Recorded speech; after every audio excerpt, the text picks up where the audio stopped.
What can I tell you? Okay, so here we go for another week. This week we're going to be talking about heart disease and stroke. Uh, Probably one of the most important topics in our culture. Why is that? Because cardiovascular disease is our number one killer in our country.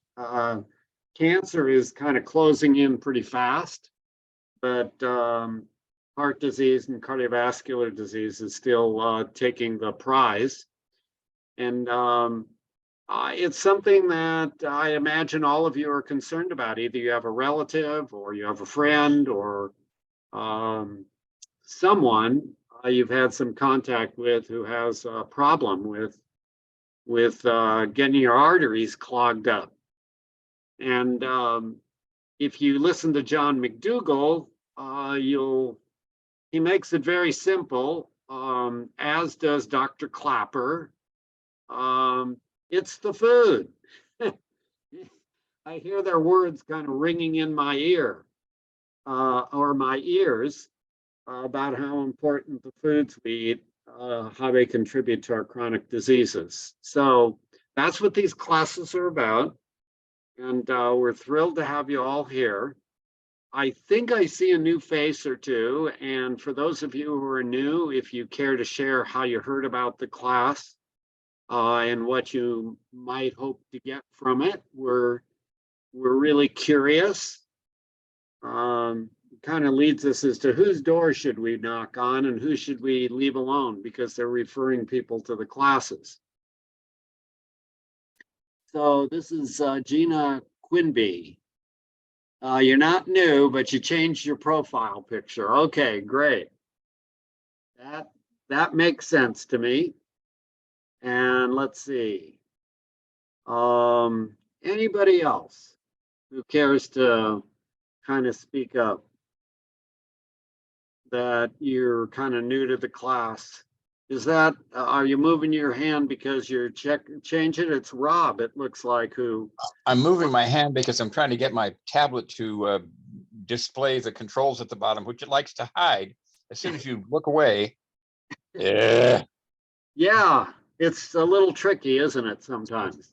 and I'm a tech nerd too, so I'm really embarrassed that I don't have better control over this bloody Android thing. Well, we've been struggling with it for 2-3 years, and we've managed to figure it out mostly at this point. But okay, I saw that last person texted her response. Yeah, and I don't see a way to do that here either. So what you do is you go to either the chat room or the more. Usually there's a chat.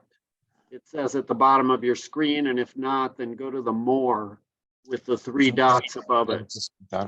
Oh, chat. Okay, let's see if I go like that. Do I add that to things? Oh, yeah, and it can go to the whole group, or it could go to everyone, or it could go to an individual person that you select. I see. Oh, to everyone, right? Okay, now that I know how to get it, I'm going to get out of it and go back to video. There we go. Well, I'm a current, knock wood, cancer survivor, and I found out about these classes from Fritz Deigert, my LCSW, and I've made 1 or 2, and for a while there I got all set up on Sunday nights and it's all ready to go, and found that the link was dead, and I went, well, I'm sure I did that right. Yeah, but if it was on Tuesday, it would have connected. So I can't tell you how many people on Monday or sometimes Sunday will try to connect, and I can see it on my phone that says someone joined your Zoom room.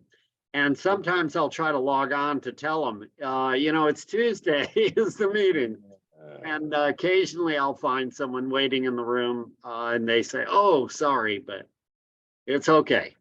I hope this doesn't foreshadow weird things for preparing food after the classes and, plant-based stuff. I should maybe get a plant-based computer. That would help me get into the spirit of things. Hey, that sounds like a good idea. You could make a lot of money with that, since this is becoming more understood as to the benefits of doing this. So, Yeah, welcome to the class. thank you. Thanks for speaking up. And you Now, do know, I remute my mic so I'm not just babbling out into the general that's an forum? excellent idea because sometimes the room gets pretty noisy. So it's best to, there you go, you're muted. And thanks again for sharing that, Rob. Um, I think that, is there anybody else who is kind of logged on for the first or second time um, that found out about the classes, were kind of curious about it? Um, and if you don't have to. All right. Well, we'll continue on and maybe later if you choose to share something. Does anybody want to share anything who's been to the classes before? For those who are new, to either encourage them along as to why you keep coming to these classes or, you know, whatever. Yeah, Dorothea. I saw my nephrologist today and my kidney function is still normal. And that's been for 11 months. And you were like stage 3 kidney disease before, as I recall. I don't remember stage 2 or stage 3. And that's GFR somewhere in the 40 to 50 range. And, Yeah. you improved your GFR above 60, which is great. And how are you feeling? I feel fantastic. That's a good word. For those of you who are new, who want to be feeling fantastic, you may want to follow Dorothea's journey, her path, and do something similar. What did you choose to do, Dorothea? I just did the whole food plant-based diet. Okay, and was that hard for you or not so hard? No, not really. I just didn't know when I first started doing it. I wasn't quite sure of what foods I could and couldn't eat. Like popsicles or something like that. Something that was vegan, but it had sugar in it. And when I first started, I didn't know about the SOS, no sugar, oil, or salt. Okay. So, but after just 3 months of following the whole food plant-based diet, my kidney function went back to normal. So that should be encouraging to the group of anybody who has any kidney disease. And as Scott and I will tell you, in our experience, we've seen people with diabetes who've been able to get off of their diabetic medicines and reverse their diabetes. Tonight, we're going to be talking about reversing heart disease. So you'll have plenty of opportunity to hear about that, but people have their arthritis pain improved. We kind of sound like snake oil salesmen sometime that, this is the cure for most every chronic ill. And it is for a lot of people, for 8 out of 10 people.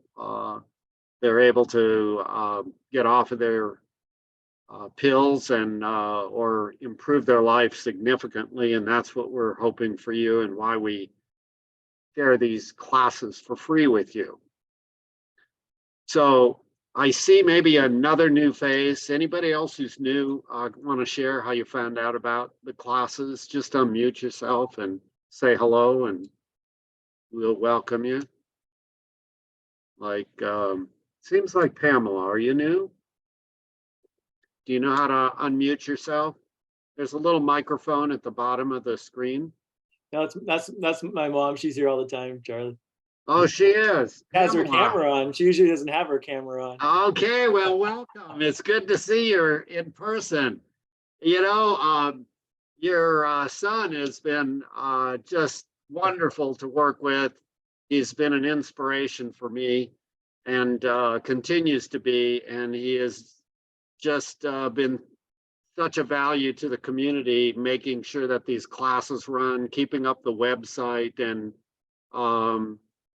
I guess you did something right. So thank you. You're muted, Mom. Probably doesn't know how to unmute. I don't know if you know how to unmute down at the Yeah, bottom. well, Scott's going to teach how to unmute one of these days, and it's at the bottom of your screen. There's a little microphone that you can just click on, or maybe sometimes just hitting the space bar on your computer can sometimes unmute you.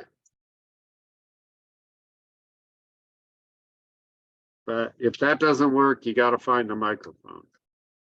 All right. So we're going to carry on.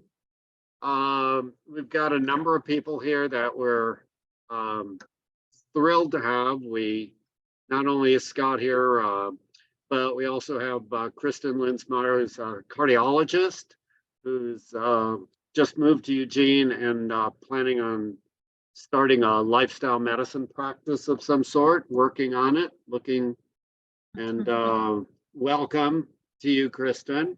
And we're Thank going to you. have you kind of share your story in a few minutes. Sure. And then we also have Kim Nguyen. What is Kim Nguyen happy about? Guess what? Kim Nguyen, she just got accepted into Western University of Health Sciences, the school that I'm associated with. I was fortunate enough to be on the interview committee and kind of pleaded with the school. It didn't take very much pleading. She was a real star during the interview. And we're really thrilled to have you, Kim. We hope to have you teach in some of these classes one of these days. Thank you so much. I would love to do that. Okay. So let's see, how else can we start out this meeting? We are going to continue on. And I just want to share a few things with you. So many of you know this, but for the new people, 80% of the chronic diseases that we have, like overweight, heart trouble, diabetes, arthritis, autoimmune disorders, 8 out of 10 people could actually improve their condition. I've talked to you about that.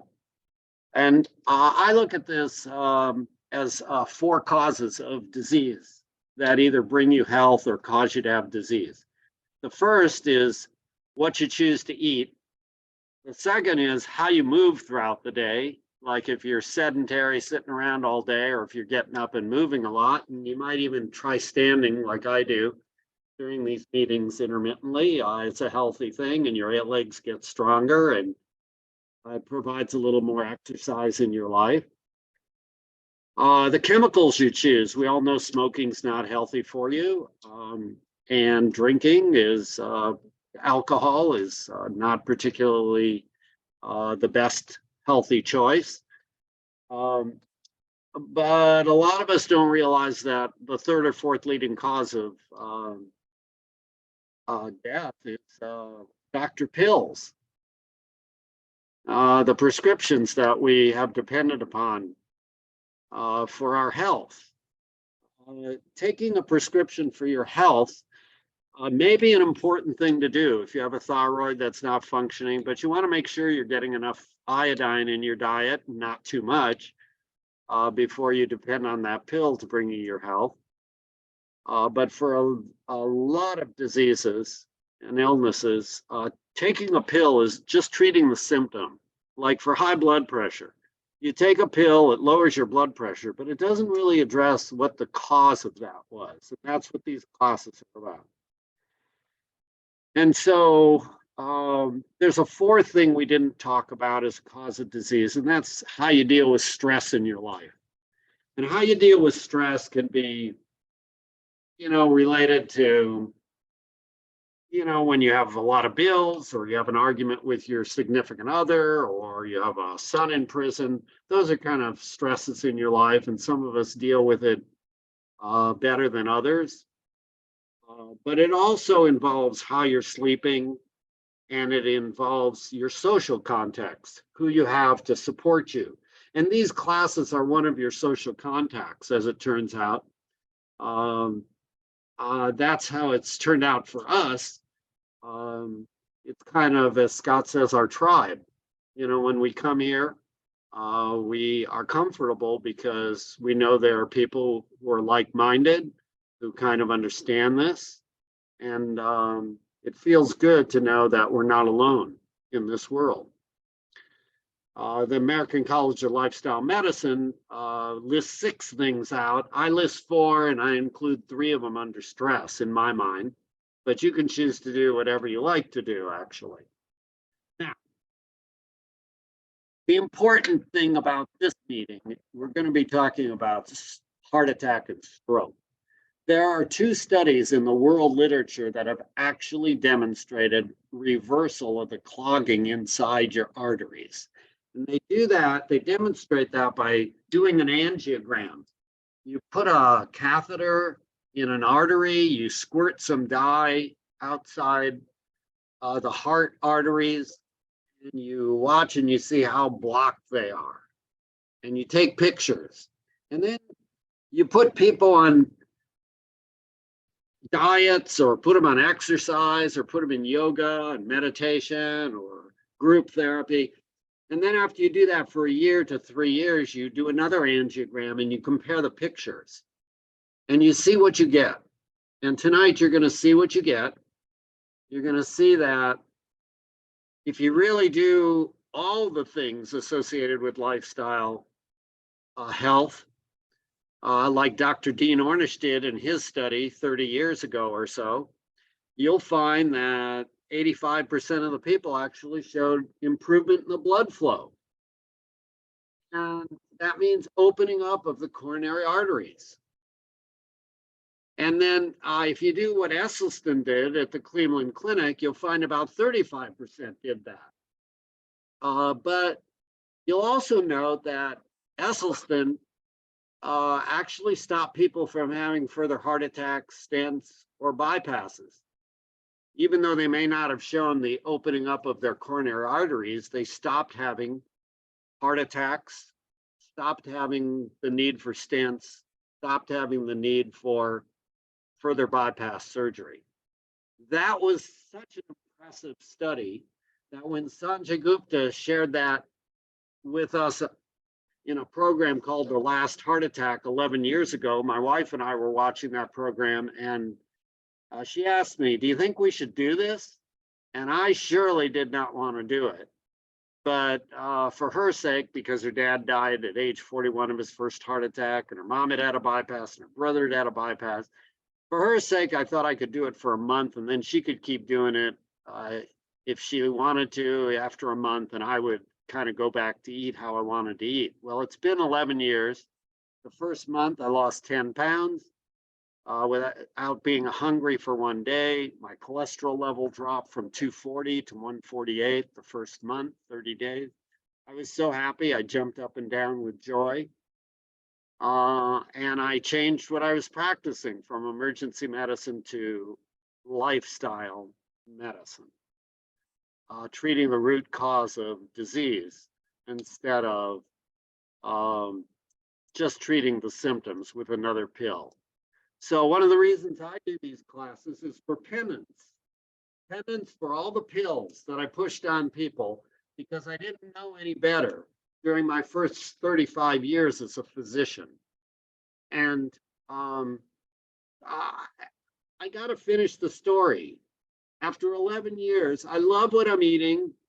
I wouldn't trade it for anything because I have my health. I get to play tennis whenever I want, or pickleball. I have plenty of energy. I'm not huffing and puffing on the tennis courts like the people across the net. I love what I eat. I look forward to helping my wife prepare some meals. It's a joy when it used to be a chore. Having your health without needing a bunch of pills to just support your symptoms is really what we would like for all of you. And Fortunately, I have a wife who was interested in doing this, so it was easy for me. Many of you may not have that kind of support in your family. In fact, you may have people who tell you you're nuts, crazy for doing this, you can't be healthy. We had our kids think that we had a midlife crisis. They asked us if we had cancer. Why were we giving away all this good food to them? They thought it was Christmas, all the packages of meat, dairy, and eggs that we gave them, and the processed foods. We didn't know we were feeding them poison at the time, but that's how I look upon it now. I didn't look upon it that way 11 years ago. I don't intend to hurt my kids, but if you spend your time and go through enough of these classes with Scott and myself, you may come to the same conclusion. So that's how I got started.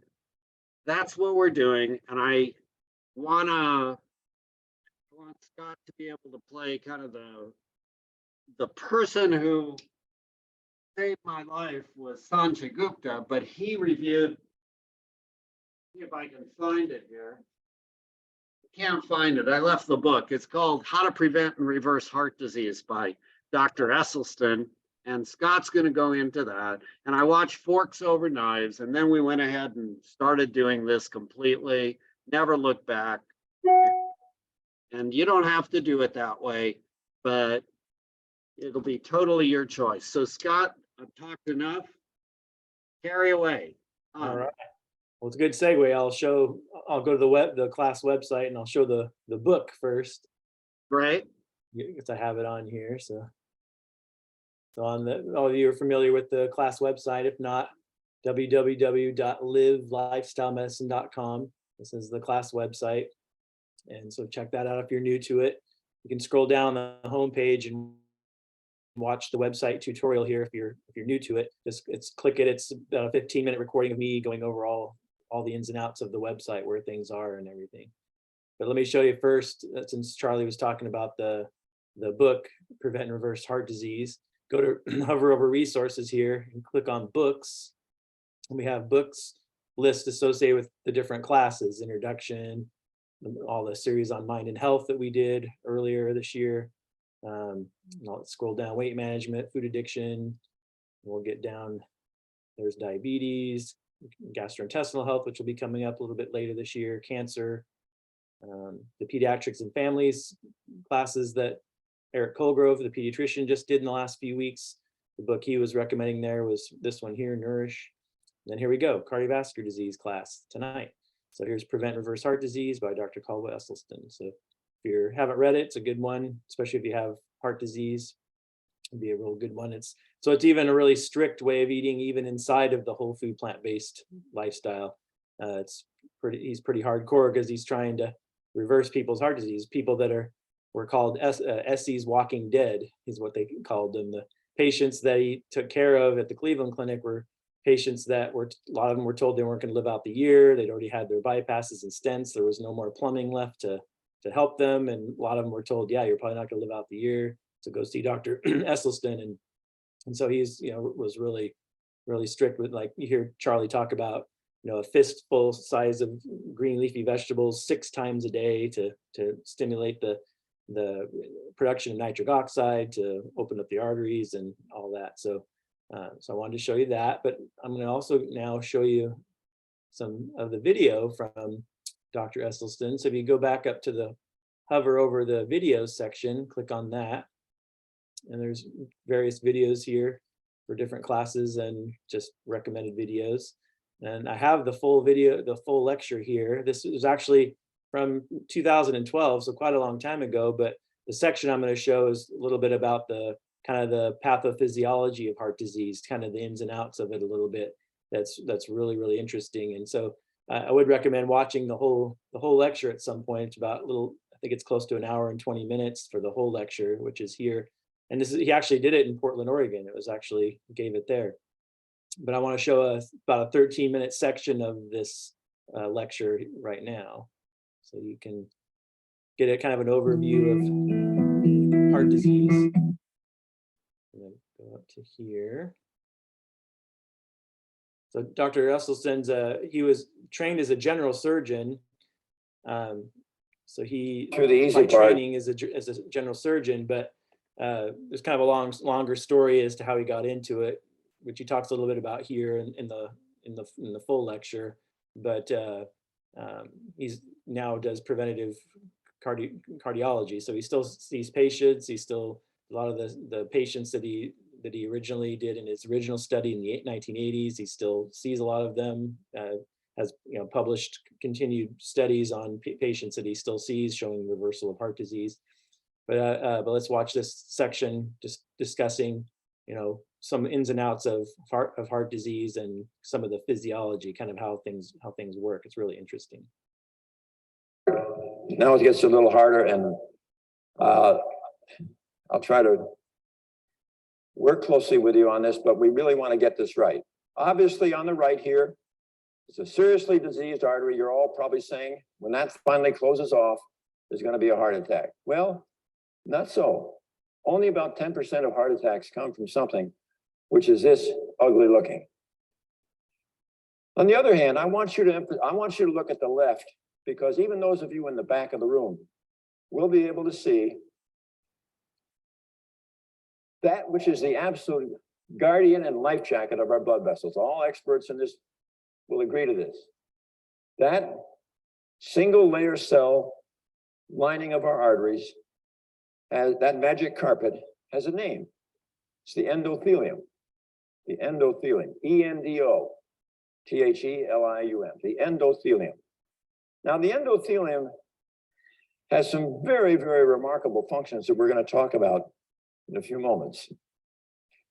But first of all, what seems to go astray with the way we eat in this country is the following. Let's suppose, here we are on the left, you decide you're going to eat a milkshake, a cheeseburger, or some pizza. And what suddenly happens is our cellular elements in our bloodstream begin to get sticky. Sticky. Your blood is now no longer flowing like Teflon. It's more like Velcro. Your endothelial cells get sticky. Your platelets, your clotting factor, gets sticky. Your white cells get sticky, and your bad LDL cholesterol gets sticky. I know you've all been waiting for this. Well, let's do it together. Up here, this is the work of Peter Libby from Harvard. And up here, the blood is flowing in this blue. You can see these individual endothelial cells here. Well, we're all going to work together and start here on the left and look up here in the bloodstream.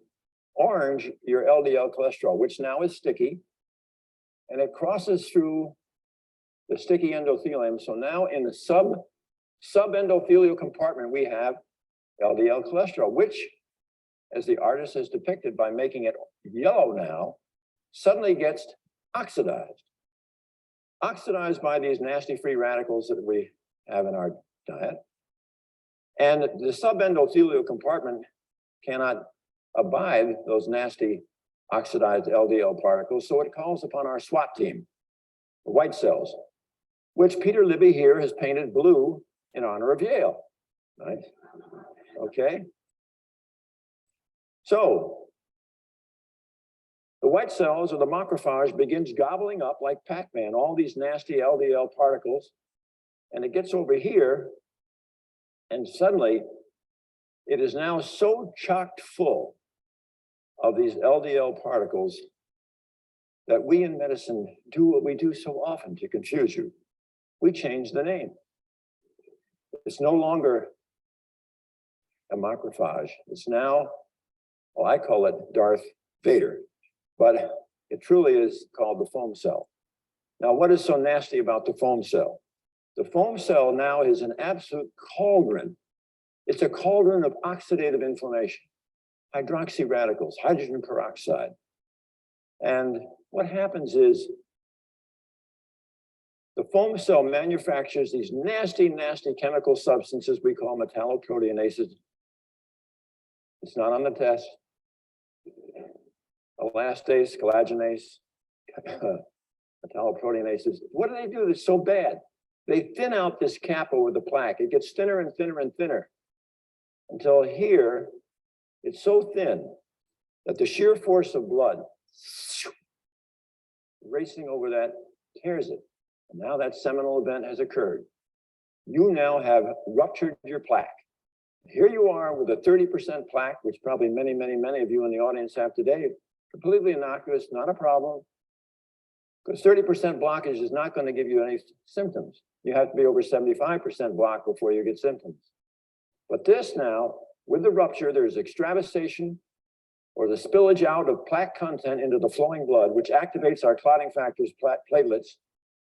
Suddenly, we now start forming this clot over this rupture. And the clot is in and of itself self-propagating. So suddenly, bingo, here we are. Now, that artery, in a matter of minutes, is totally blocked. And all that downstream heart muscle is been deprived of oxygen and nutrients. It starts to die. That's the heart attack. The classic that you all are familiar with, perhaps, that beloved TV commentator on Sunday morning, Meet the Press, Tim Russert, working a Saturday afternoon in his office for his Sunday program, ruptured his plaque, sadly, had a fatal cardiac arrhythmia from which the EMTs could not resuscitate him.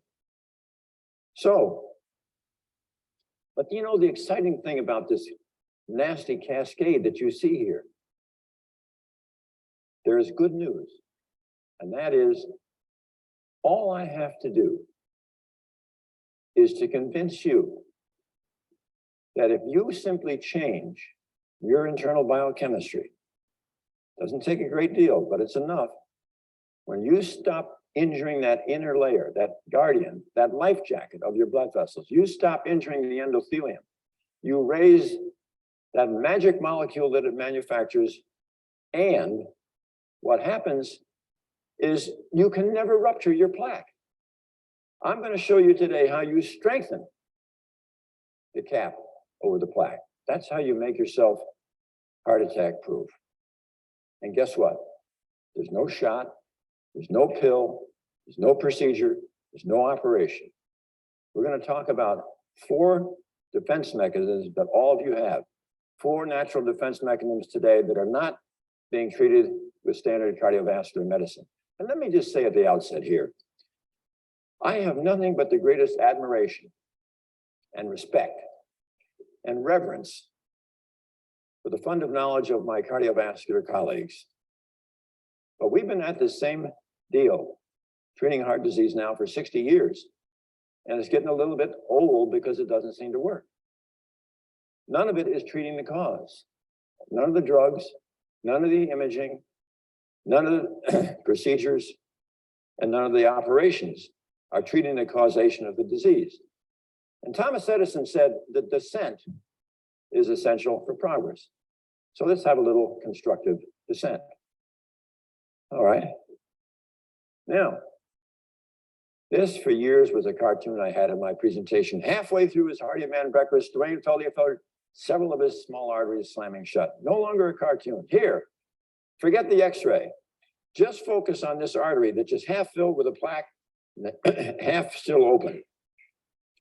We used to think of these wonderful endothelial cells up until 1980 as cute little bricks that were lining these wonderful pipes. And then what happened was Dr. Furchtgott in Brooklyn, doing experiments with the rat aorta, the largest aorta in the rat, found that when he didn't injure the endothelial cells with a spiral cut and immersed it in saline, the artery dilated.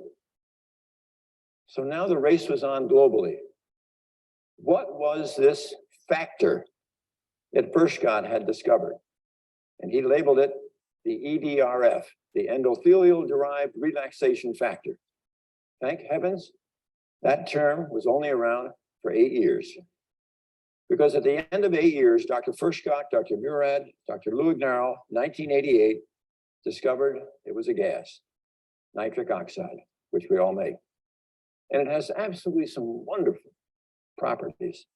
One, a wonderful level of nitric oxide keeps your blood flowing smoothly like Teflon rather than Velcro. Number 2, nitric oxide is the strongest dilator of blood vessels in the body. You climb stairs, the arteries to your heart dilate. The arteries to your legs dilate. Nitric oxide.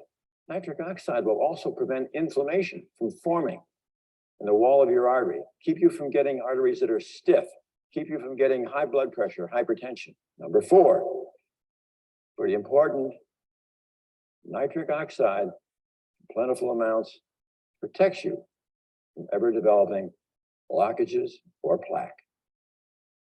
Number 5, nitric oxide will prevent migration of smooth muscle from the wall of the artery from growing into the plaque. Number 6, nitric oxide may destroy Darth Vader, the foam cell. So there is so much power in that. So I want to show you how to maximize the amount of nitric oxide that is produced. Now, you're probably sitting there saying, gosh, I really wonder what my level of nitric oxide is. Well, it's still a little bit of a research tool, but here's how they do it. First, you take an ultrasound probe, place it over your brachial artery, right? And there on the screen, there's the diameter of your brachial artery. For 5 minutes, then you'll have a blood pressure cuff encircle your upper arm, inflated above systolic blood pressure for 5 minutes. Now, I've had that done. It's not exactly habit forming, but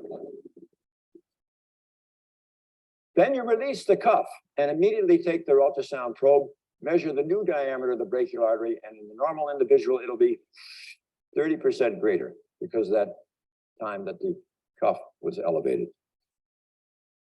The next thing that happened that was wonderful was Dr. Robert Vogel, who was chairman of cardiology at University of Maryland, took a group of healthy young subjects to a certain restaurant, which is characterized by arches, which are golden.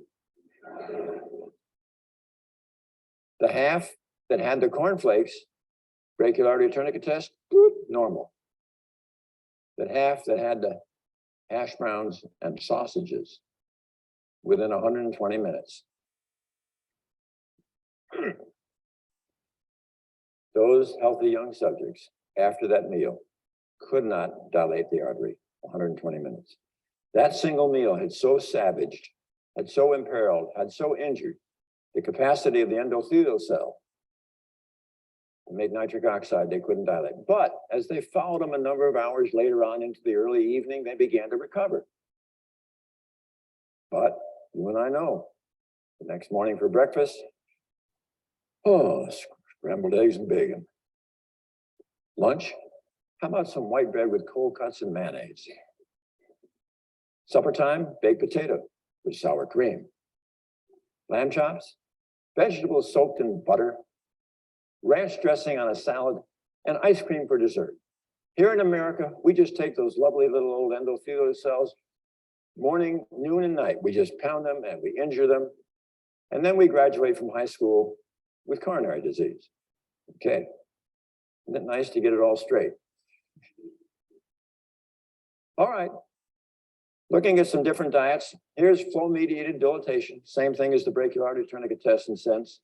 The worst diet for that, Atkins. Next worst, South Beach. There's the champ, plant-based. All right, let's look at something else. Here's the new kid on the block. The section I wanted to show.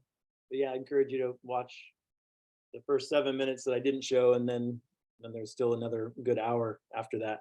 Goes into a little more detail on the physiology of things and how, you know, talks about HDL, cholesterol, and some of the other risk factors that you might have questions about. But we can, if you have questions about any of that kind of stuff, we can certainly answer those questions here tonight. But that's what I wanted to show you from that. That was a great video. Thank you. I hope some of you will go to the website, share it with your friends and family members. And are there any questions that we can take right now before we go on to our next video? We've got a few more to show, but we've got plenty of time for questions, and we're going to have fun tonight. seems like an analog version of the high school DARE program where you get to be scared straight. So he's just going over the science connected with what happens. I hope that you learn that, this is our #1 killer.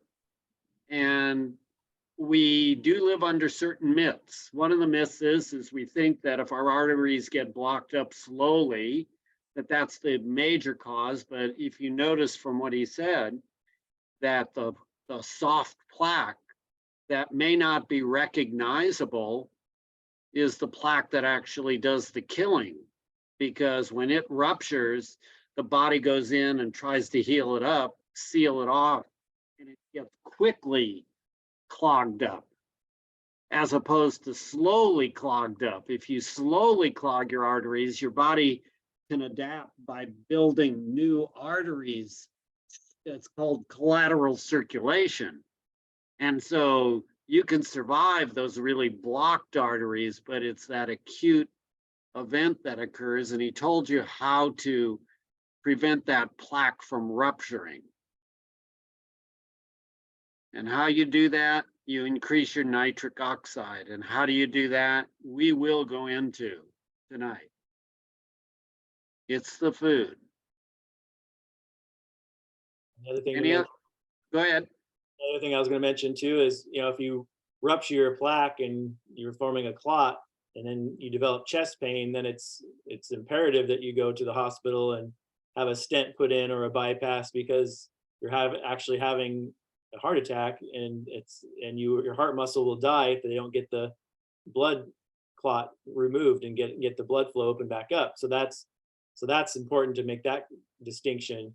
But if somebody's just having a little bit of chest pain with exertion, they failed their exercise stress test, but they're not actually having a heart attack, that's where it's really controversial whether or not you need to have a stent or a bypass. It would be better to treat the cause and go on a whole food plant-based diet and open those arteries back up, because that plaque, as Dr. Esselstyn said, you're probably about 75% blocked, which is what's causing you to fail that treadmill test or have that chest pain when you go up the stairs.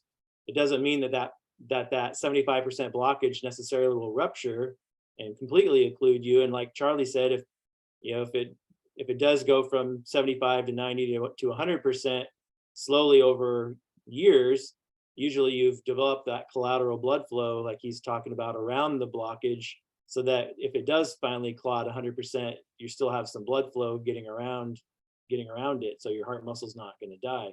And so that's where the newer studies are showing that when people have heart stents and bypasses for having stable, we call stable angina, stable chest pain, that doesn't show any decrease in your chances of having a heart attack or stroke or dying from a heart attack or a stroke. It doesn't reduce your risk at all, because you're not treating the causation.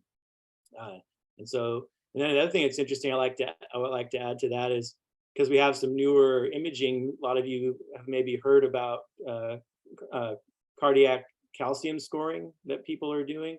And so sometimes what happens is, when you say you have a whole bunch of partial blockages, usually your coronary artery calcium score, if it's high, those are the calcified plaques are usually the old plaques, the ones that are stable, that aren't going to rupture most of the time. But the implication is that, well, if you have mature plaques that are calcified, you probably have immature soft plaques that are higher risk that could rupture. But again, the regular cardiology isn't going to be really treating those soft plaques.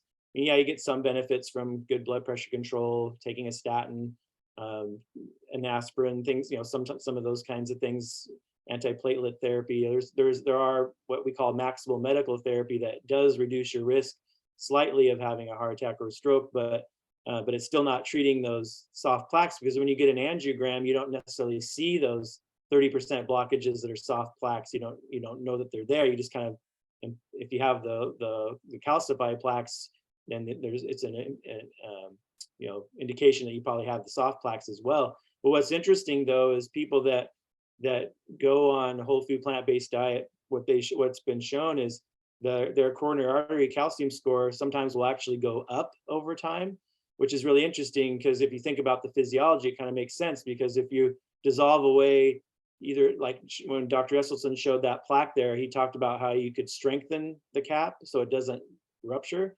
And so if you have a soft plaque that's vulnerable to rupture, but then you increase your nitric oxide, you exercise, you go on a plant-based diet, do all the things that we talk about in these classes, then because that plaque will, most of the time, some of those plaques, soft plaques might dissolve and go away, but some of them won't, and some of them will actually calcify.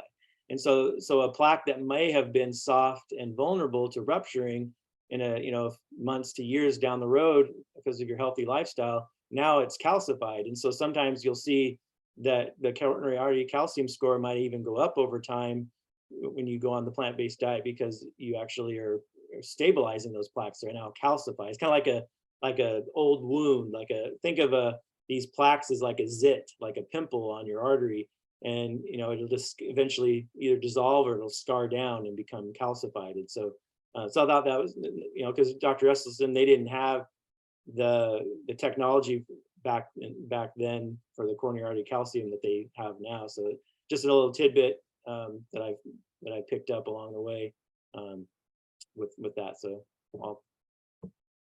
enough said. I could carry on with that. Okay, so I have 3 videos I want to share with you, and then we're gonna have Dr. Linsmeyer kind of chime in as to, from her perspective as cardiologist. We want to hear what she has to say, but I want to first start out with few videos. They take about 15 minutes total, and I hope you find them interesting. I know I do, or I wouldn't share them with you. So I think you can all see this right now. We're going to go How Not to Die from Heart Disease.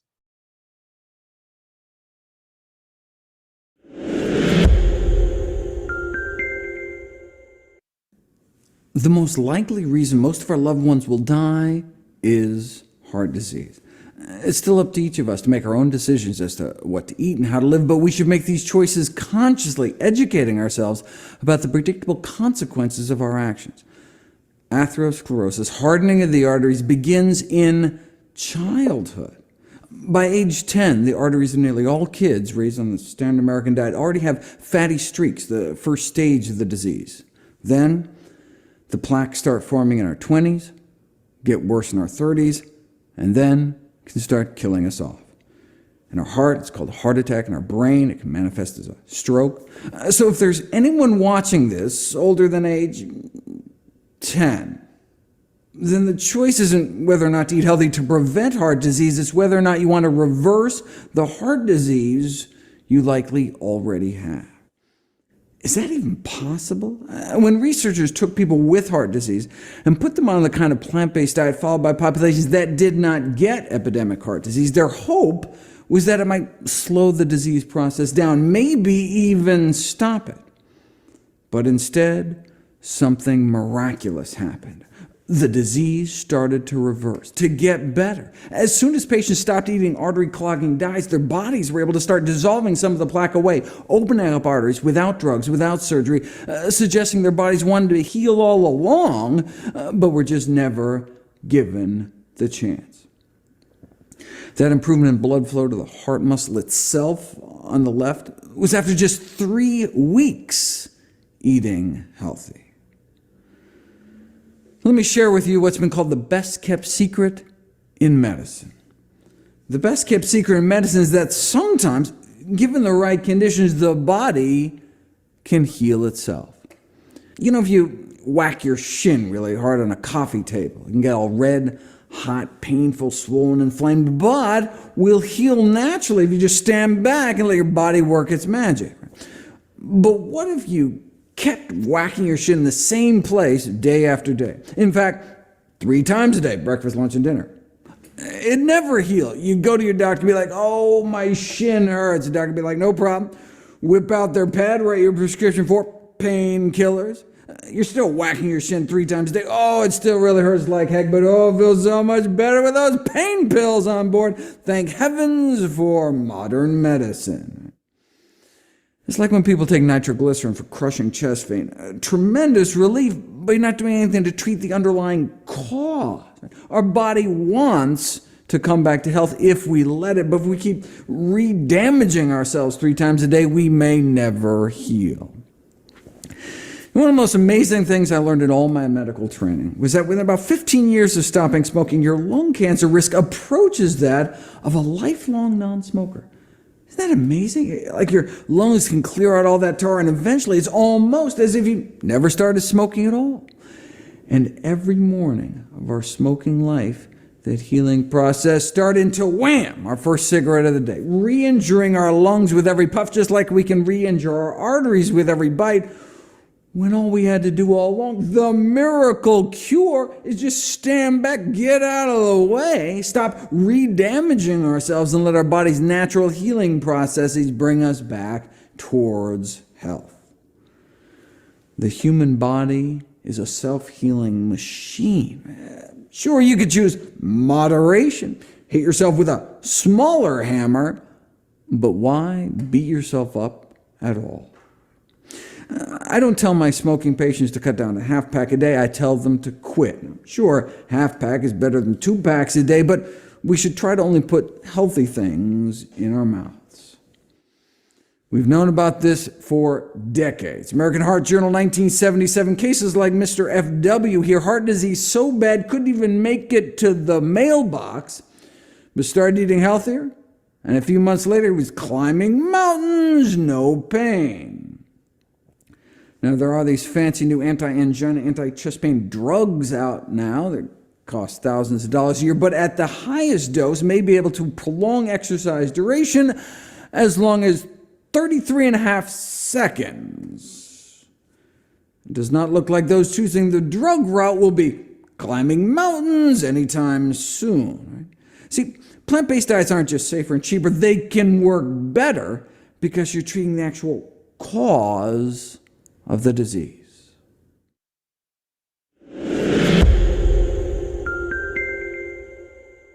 Now we're going to take you into what happens when you eat a fatty meal and what happens to the slowing down of the blood that Dr. Esselstyn talked about.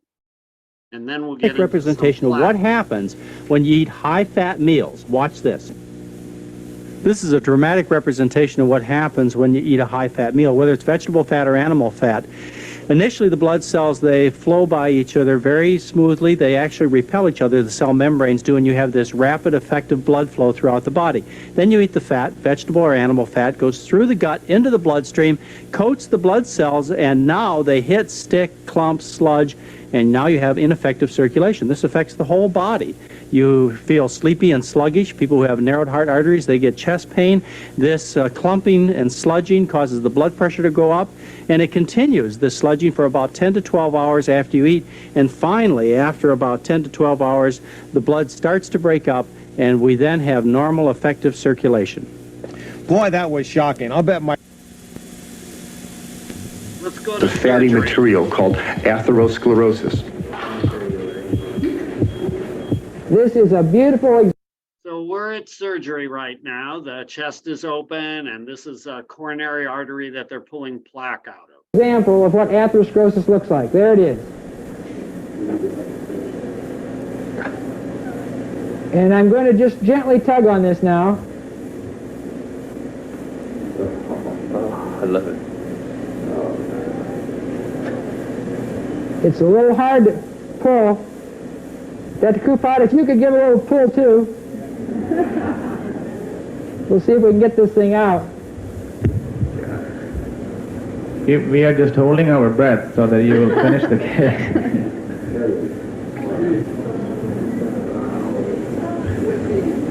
There it is. America's #1 killer right there before your eyes. Now, It's important to understand that the some of you may realize that that hard plaque there, since it was clogging the artery so much, may not have been the one that leads to the heart attack that kills you. it leads to decreased blood flow and maybe you build up collateral circulation. It's the soft plaque that we really need to be concerned with, but a lot of people are impressed by that deposition of cholesterol and calcium and whatever else makes up the clot. If you don't eat a diet that has much cholesterol in it and or fat, you're not going to have the building blocks to form that plaque. And that's one of the goals of not only nutrition, but it's been one of the goals of using medications. Okay, last video, and then we're going to get on to real people, real stories, real cardiologists. And this one is heart attack survivor, Dave Willis. One thing I wanted to add, if you could add something. Oh, you want to add? You want to add something? I just want to make a comment about the sticky blood, seeing how the blood flow was so slow through there after the fatty meal. Just wanted to mention, because a lot of people don't know this, that most heart attacks occur after a meal. And many of you might remember, before I was a PA, a physician associate, I was a paramedic for 10 years. And most of the time when I went on cardiac arrests, resuscitating somebody that had their heart stop, had a heart attack, it was after a meal. So it was like usually right after a big dinner, or I've even resuscitated somebody in front of a Christmas tree after Christmas dinner, like that kind of thing. And it kind of makes sense when you see that video, because if you already have problems with blood flow, with blockages and whatnot, and then you see how sticky and slow your blood's flowing, how hard it is to get through anyway, you can see why most heart attacks occur after eating a big meal. Thanks for sharing that, Scott. Okay, continuing on. It's a typical Friday afternoon. I was at work. I work at a manufacturing plant, and I'm walking down the aisle, and all of a sudden I just felt a tingly feeling throughout my body, and it like made me stop, and I just kind of like looked down at my body, and it's like, never felt that before, but then I continued to walk and still felt just a little bit funny. So I get back to my office and I sit down in my chair, and I kind of kick back and try to assess what was going on, and that made me a little bit lightheaded, but then I started to sweat a little bit, and it's not really like me. I don't sweat a whole lot unless I'm working out or something of that nature. So I picked up the phone and called our HR director, and I said, I'm not feeling too good. She says, well, do you want me to call somebody or drive you somewhere? And I said, yeah, why don't you call 911? They got there within 5 minutes, and paramedics come in. They hooked up a 12 lead to me, and the paramedic looks at me and says, it appears that you're having a heart attack.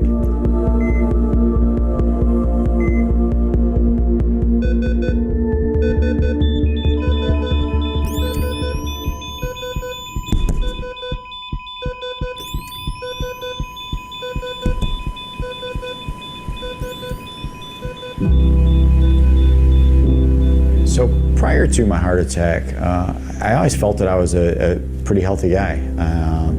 I was 175 pounds at the time, and had just lost 40 pounds and had maintained that, and was working out 3 or 4 days a week and eating much better. So when I had my heart attack, it just kind of totally threw me for a loop, because I didn't understand it at all.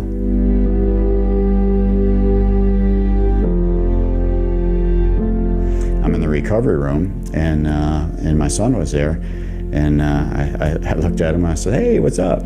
He says, you need 3 stents. I'm like, oh, cool, when am I gonna get those? He said, they already put them in you. He said, you flatlined 3 times. They had to shock you 11 times. They didn't think that you were gonna make it. It was me and my brother. We went to the hospital. I remember my brother was freaking out. My brother was crying and how are you guys so calm? And the doctor had heard us talking about Willits, and he turned around really fast. He was like, Willits? Oh, he's in the cath lab. He just, we almost lost him. And so we walked to where he was at, the room he was at. He kind of realized how real it was. That's when it just all started to kind of like click on what I had just experienced. I still hadn't put it all together, but I realized that what I felt was death. I felt what it was like to die. I felt the last, what was almost the last breath of my life, and an experience like that is everlasting. There's not a day that goes by that I don't think about it. But it's also a wake-up call, and it was an opportunity for me, unlike many others that didn't get that opportunity to make a change, to want to not have to go through that experience again.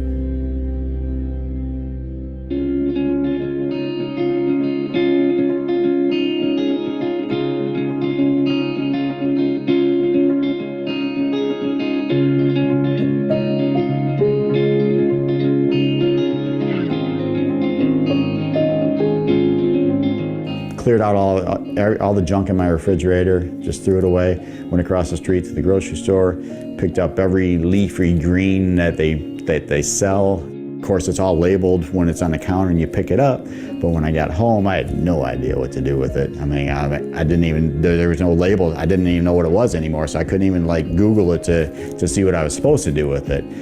But from that day on, it's been over 4.5 years now, I have not touched any animal or dairy product whatsoever, and I really don't intend to. A lot of people think that I'm extreme with what I do, and I get it.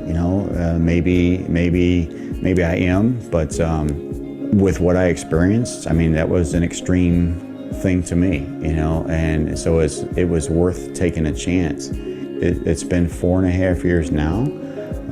I've never felt better. Feeling what it's like to die just gives you a total different perspective, and knowing that you've made some adjustments to hopefully prevent that from happening again is a peace that I wish everybody could experience.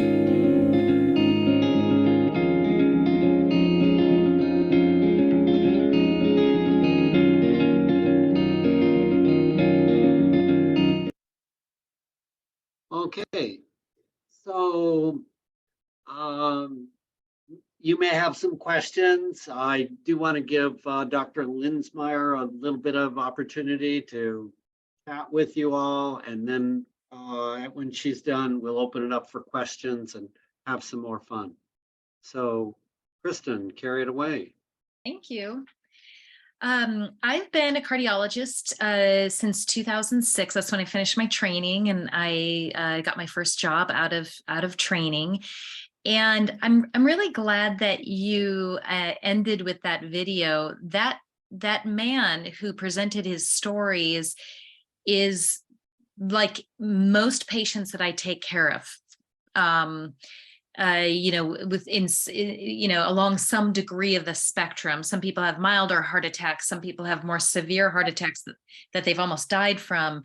I take care of a lot of people with congestive heart failure and abnormal heart rhythms and all sorts of cardiovascular diseases.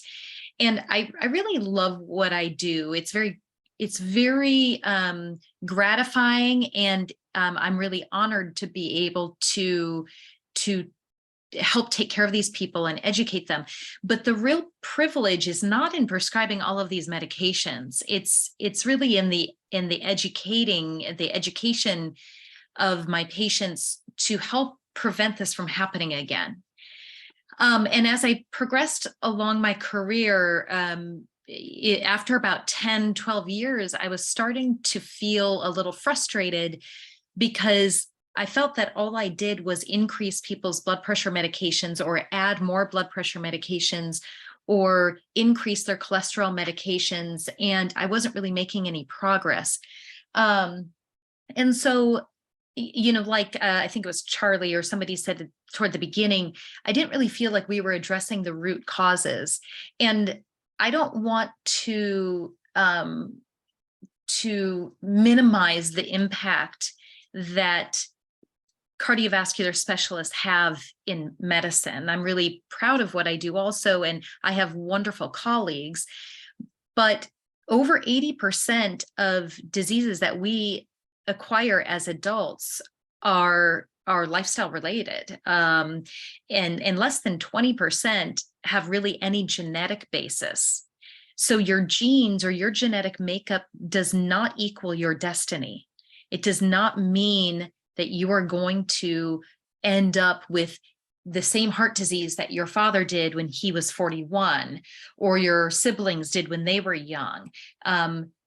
You know, genes really make up a small percentage of diseases that people actually end up with. So I just wanted to reiterate that point, that just because you have a family history or you have some sort of genetic predisposition, it does not mean that is going to be your destiny. There are a lot of things that you can do about it. So when I became more interested in lifestyle medicine, I, of course, knew some about nutrition and physical activity and how that plays a role. And as I became more trained in the whole food plant-based diet aspect of it, I really feel like that's one of the biggest foundations of the lifestyle changes that you can make. But all of those other factors, your sleep hygiene, your stress management, your avoidance of toxins, your social connections, the other things also play a huge role. And the reason they do is that they're all connected. Our bodies and our minds and our emotions are not in silos. They are not functioning independently of each other. And so primary care providers, over 50% of the problems that people come in, they say, oh, I'm having this problem, I'm having this symptom, 50% or more are actually stress related, or at least exacerbated by stress. And so when you think about that, how much is stress playing a role in all of these diseases that we end up getting as adults?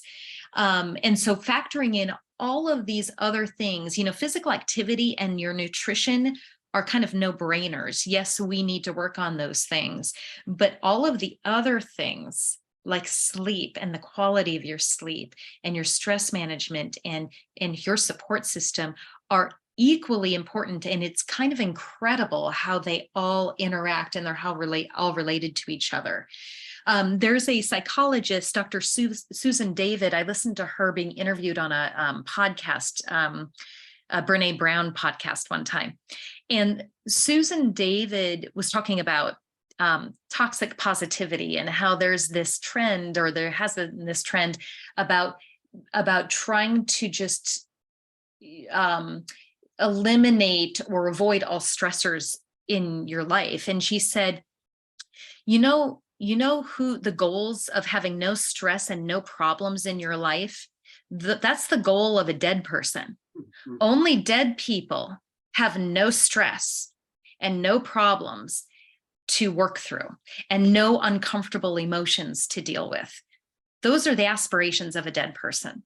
We're living, breathing, feeling people, and we have stresses in our lives. So it's how we deal with those stress, how we manage it, how we come up with techniques to help us handle the stress in healthy ways, not reaching for alcohol, not reaching for another pack of cigarettes, not deciding I'm too stressed and too tense and I don't have time to exercise. It's finding healthy ways to manage that stress. So I just wanted to kind of reiterate, I'm new to this group, but the few meetings that I've attended, we've talked a little bit about each and every one of these different pillars of lifestyle medicine, and they're all really, really equally important. It's, Charlie, you were saying how something about your first part of your career, I don't remember how you phrased it. You didn't feel like you made an impact, or it was the wrong career. I can't remember how you phrased it, but I have to argue with you that the way that we have been trained, whether you're an emergency medicine physician or a cardiovascular specialist or a primary care provider, is to identify diseases or risk factors and treat them. And it takes a lot of medical education and a lot of training to learn how to do all of that. And trying to practice lifestyle medicine in an emergency room situation, or even in an inpatient situation where I tend to work, it can be really difficult. People are stressed, they're very anxious, they're dealing with pain, they're dealing with anxiety, they are dealing maybe with a new diagnosis. And it's hard to kind of go through all of the things that you need to go through to help a person. And that's why a lot of this kind of training and this kind of education is maybe best suited for an outpatient practice. So I wouldn't put down the early stages of your career, Charlie. I'm sure you helped a great many people. So I just wanted to end on a little encouragement for everybody who's here, and you can pass this on to your friends and family. It takes time and effort to develop good habits, just like it takes time and effort to break bad habits. They don't happen overnight. It takes time, and it takes making a little bit of progress one day at a time, 1 week at a time. Building up healthier lifestyle practices is kind of like a prescription. So if I write a prescription for somebody's blood pressure medication, I might say, take this medication, 1 tablet twice a day. You know, if you're trying to start a better exercise regimen, maybe you haven't been doing any exercise, or you've done very little. You know, think about it as a prescription. And this is the way providers should also work with you in helping you develop better lifestyle practices. It could be, you know, finding an exercise or a physical activity that you enjoy doing, like walking, or you think you might enjoy doing it. And you start very, very specifically 15 minutes twice per week during your lunch break, or, you know, whenever you decide to do it, and making it a very specific prescription, and see if you can accomplish that. And if you need to change it or adjust it, then do it. But same thing with sleeping. If you're not getting enough sleep at night, turn off your phone and shut off your screens and shut off your TV. It should be ideally an hour before you want to go to sleep. But some people have a hard time getting off their devices before they go to bed. So start with, I'm going to get off my devices 15 minutes before I want to go to sleep, and start there and see if you can accomplish that. And then work from there. So it can be really daunting to feel like you're trying to accomplish all of these lifestyle habits and develop better habits to stay healthier and feel well. But it shouldn't be like it should be, like any other prescription to get you healthier. Is you be very specific. You should be able to measure what you want to do. It should be something that's achievable. If you want to start exercising and you think swimming would be fun, but you have no swimming pool available to you within an hour of where you live, well, that might not be the best choice. And then set a time. See if you can walk for those 15 minutes twice a week or 3 times a week, and then take it from there. So I think that's all I have to say. Everything else was really great and very, very accurate. You know, over 50% of people who come in with their first heart attack never had any symptoms before, just like they were saying. And there, you know, people who come in with their heart attacks and they need an emergency stenting, they're shocked. They're like, well, I felt great. I feel great. But if you talk to them and you look at some of their labs and you look at their weight and their blood pressure, they've all of the risk factors, and they're not eating well, and they're not managing their stress, and they're not getting enough sleep, and they don't know about these things and they thought they were healthy because they had no symptoms. So those are the people I also want to really try to reach, because we don't want them to have an event, and potentially a devastating event, before they realize that they really weren't quite as healthy as they thought they were. So thank you for sharing those thoughts with the group, and we want to open up to the group and see if the group has any questions, either for Dr. Linsmeyer or for Scott or myself, or just to the general group. You can raise your hand, you can just unmute yourself. I'll try to look and see what's going on here. Who wants to start? Not a particular. Okay, go ahead, Kim. And then Dolly will be next.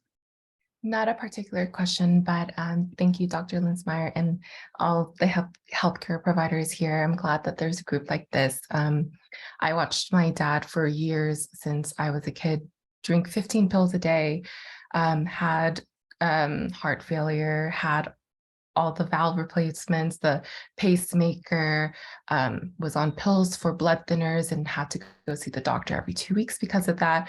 So a whole myriad of health issues, and it all started with lifestyle. And so I think nutrition and lifestyle medicine in general empowers an individual a lot, because you have the power to make these changes and prevent all of the diseases and consequences that, you know, normal people may face because of what we think is normal in our health and eating and exercise. So I'm very glad that you have this support group, that we all have this, and healthcare providers like that, and for the future and beyond. Kim, that was really well said. I think that is one of the beautiful parts of lifestyle medicine, is that it really gives people, I'll call them patients, but really it's a partnership between a provider and a person, where people feel like they have more agency over their health. It's not a provider saying, okay, here's 3 more pills that you have to take, and this is why, and start taking them tomorrow.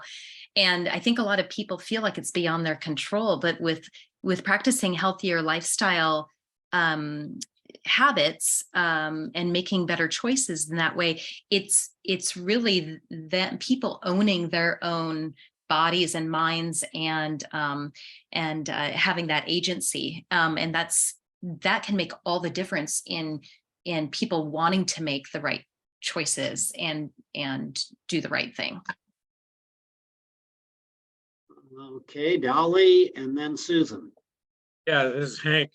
Could you briefly touch on the role of diet and lifestyle on atrial fibrillation? The reason I ask is because I've recently been diagnosed with it. It's asymptomatic, but they found it in preparation for some other medical work I was having done. The doctors told me that it's not serious, and I've probably had it for years and not know it, but they wanted to study it a bit further. So they put me on blood thinners immediately, of course. And I've got this little gizmo on me right now. I don't know if you can see it. Monitor. They're going to monitor me for a week and see what's going on. So I just wondered, is there a role at all with AFib with diet and lifestyle?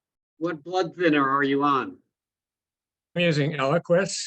Okay. Kristen or Scott, whoever wants to deal with that. Yeah, AFib is a very complicated medical problem. And the reason I say that is that there are a lot of reasons why you could get it. And there are a lot of different treatments for it. And so it's probably, we won't get into that. But as far as lifestyle habits that can help prevent it, you know, in the future, the things that can help increase your risk of having atrial fibrillation, one is age. And so there's nothing we can do about that. That's really a blessing as we continue to get older.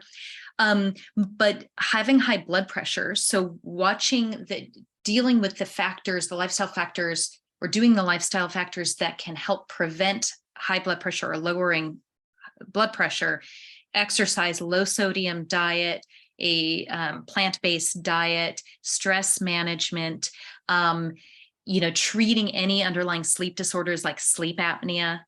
Sleep apnea is thought to be potentially an independent risk factor for atrial fibrillation. So if you haven't been screened for that, you should.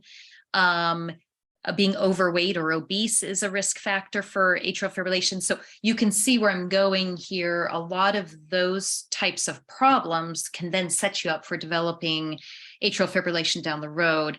Also, alcohol use and abuse can increase your risk for AFib. So that's kind of a brief summary. Scott and Charlie, I don't know if you have anything else to add. But it's like one of the most common problems we see in cardiology. I might add, I'm sure they checked your thyroid function, but that's also one of the causes, overactive thyroid. Thank you. Yeah, she's got me covered on all of those subjects, and the plant-based diet covers most of them. Thank you. Okay, very good. Hank, keep at it. Susan. Yeah. So how do we know that we're getting enough nitric oxide? Can you address that a bit? Sure. Scott, do you want to handle that? Sure. So as we age, we do lose some of our endothelial cell function. So estimated that by the time you turn 50, you've lost about 50% of your nitric oxide that's made by the endothelial cells, but that's still plenty. But the thing is, we want to preserve what we have and then add to the pool of nitric oxide, which we can talk about. So kind of knowing as you age, we do lose some of it. Usually you have about a tennis court's worth when you're born of endothelial cells. If you laid them all out, it'd be about a whole tennis court. And each of those endothelial cells make nitric oxide, but we lose them as we age. And then if you're eating meat, dairy, eggs, oils, processed foods, all those things we talk about in lifestyle medicine, all those things injure the endothelial cells' ability to make nitric oxide. And so then, so we're kind of putting ourselves at a disadvantage. And then by eating the best sources of nitric oxide in our diet are dark green leafy vegetables. So like, spinach and kale and Swiss chard and beet greens and and beets specifically. And there's a whole things that have a high, what's called ORAC value, ORAC, oxygen radical absorptant capacity. And Dr. Esselstyn talks more about that in that, if you watch the rest of that video that I showed a little bit of. But anyway, that's if you're eating lots of dark green leafies, which is why he has his heart disease patients eat it 6 times a day, because he wants to add to that nitric oxide pool. It gets converted into nitric oxide in your body when you eat those foods. And at the same time, not injuring the endothelial cells that you have left. So you're adding to the pool and preserving the nitric oxide production that you have innately in your body. Wow. How would you reduce the nitric oxide production in your foods? What might you be doing? Do you use mouthwash that destroys the bacteria in your mouth? If you do, you might consider not doing that for those of you who are doing it, because if you need the bacteria in your mouth to combine with the dark green leafies, and you get into the hydrochloric acid in your stomach to actually produce that nitric oxide from your food. Wow. So careful about killing your mouth bacteria. Just like you want to make sure you feed the microbiome, the good bacteria in your large intestine, you want to feed them fiber. That's the deficiency in our diet, not protein. Protein is the myth. It's fiber. We need to incorporate more fiber, and there's only one source of food that you get fiber from.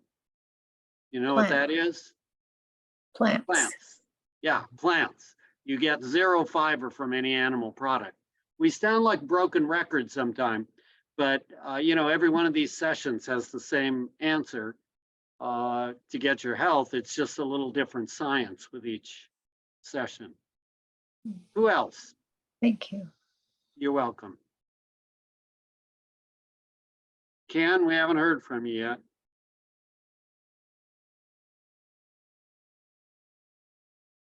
There you come. I mean, it wouldn't be a session if we didn't get a question from you. Wait, unmute yourself. I don't, There you go. see, I think I had some questions, but I got these doctors and they all say different things. It's confusing, isn't You it? know, I'm not gonna tell you what I learned today from my gastro doctor in this format, but I'm gonna tell you online. I mean, I'm gonna tell you what he said. I really like my gastro doctor, but he knows interesting things. I go to him for my liver, and he's got opinions that are probably based on fact. Well, pretty strong. Anyway, I better address what I was really thinking, and we'll talk about my wonderful gastro doctor another time in Okay. person. Why am I in my, let's see, I'm going on my second year of these classes.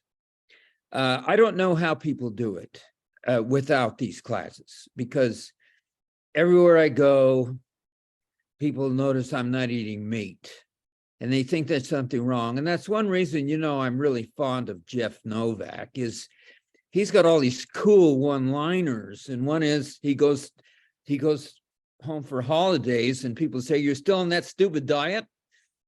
And you know, that's the way I feel. It's like, are you still on that stupid diet? And then you can't talk to people.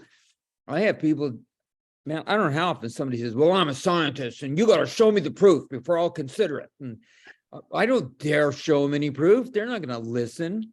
Anyway, this is a frustrating thing because there's such a small percentage of us.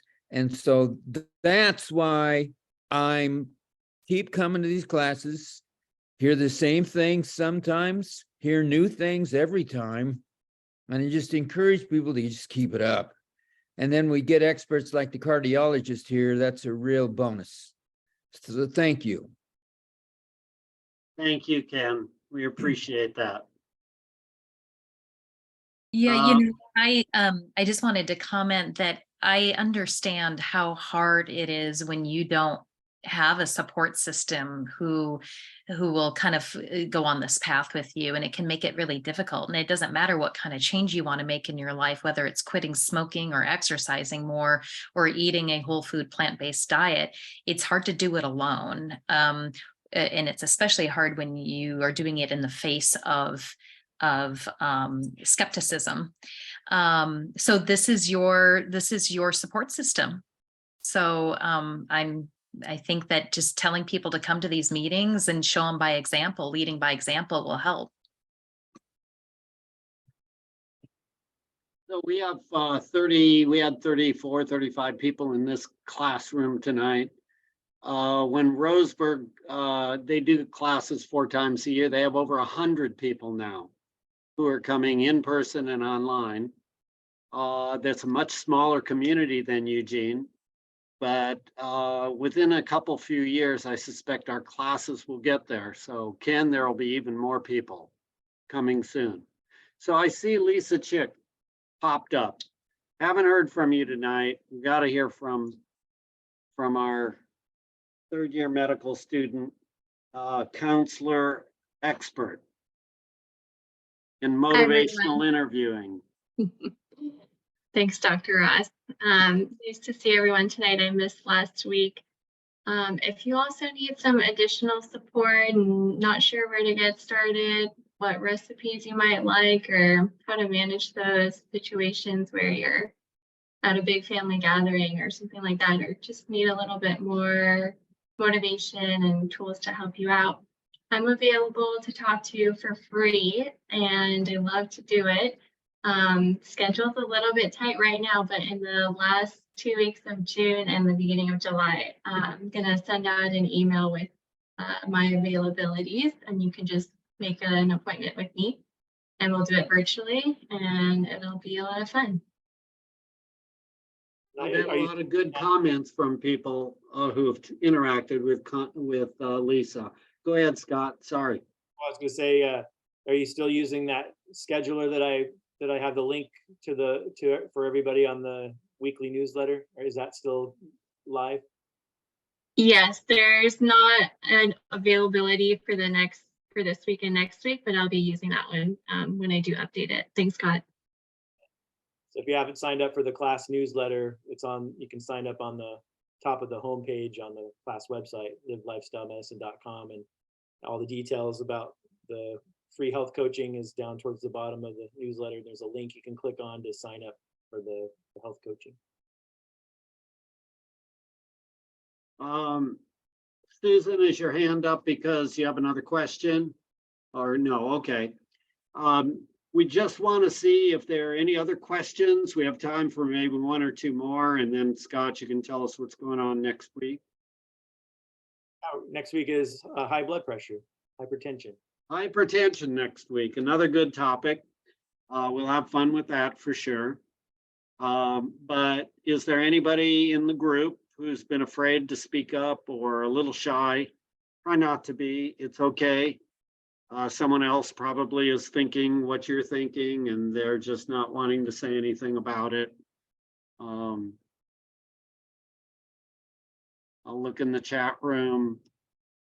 We just want to give you a chance to take advantage. The potluck's coming up a week from Saturday too, the plant-based potluck at Day Island Park in Springfield. So Saturday the 17th at noon. So that information on that is also in the class newsletter, as well as on the Eugene Plant-Based Providers website under the upcoming events. I'd like to see a lot of you there if you're in this area. We even had Velvet came last year all the way up from Medford. She came up and attended, but this year she can't because she had something else going on that day, I think. But yeah, anyone's welcome to come. There's a RSVP sign up on the link to the upcoming events is on the class newsletter, as well as the Eugene Plant-Based Provider website. And you can click on a link to RSVP, so we have an idea of how many people are coming. Somebody mentioned earlier that they got all these plants and didn't know what to do with them. So this picnic is a great opportunity to find out what people do with them. So that there was a lot of different dishes, and some extremely delicious, and then mine. But it was really fun. I'm very sorry I cannot go because it's Father's Day weekend and none of my children live here. So I'll be actually going to Medford. But I encourage people to go. It was really fun last year, and there was some really great food. And there's a way to get some ideas. And as far as people ask me, like, how do you eat so many vegetables without cheese on them? And fortunately, I love salsa and I love hot sauce. I think there's something else, but I love to add these plant-based things. Anything with peppers in it, I like. Vinegar, I like. Fortunately, I like all those things. So I can eat vegetables galore without cheese. And that's probably the hardest thing for most of us. It's not hard for me anymore, but I think I've heard people say it's harder to give up cheese than steak. And that's certainly true for me. Love that cheese, but like I said, I love anything that's hot. You might recall that cheese breaks down into casomorphine, a morphine-like substance, which lights up your brain, makes you feel good. And it can be addicting, not quite as addicting as morphine itself, but it's still in that it has opioid effects, which make it difficult to It has heal.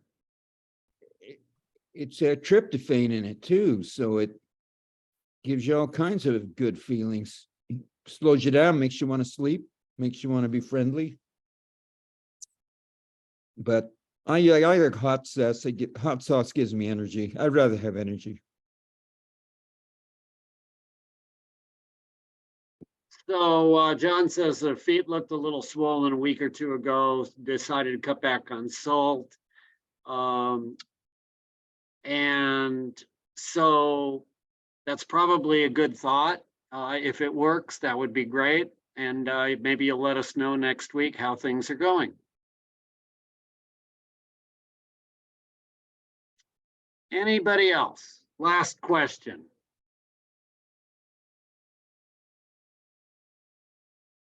Okay, it's been fun. No last question. We're gonna do this again next week.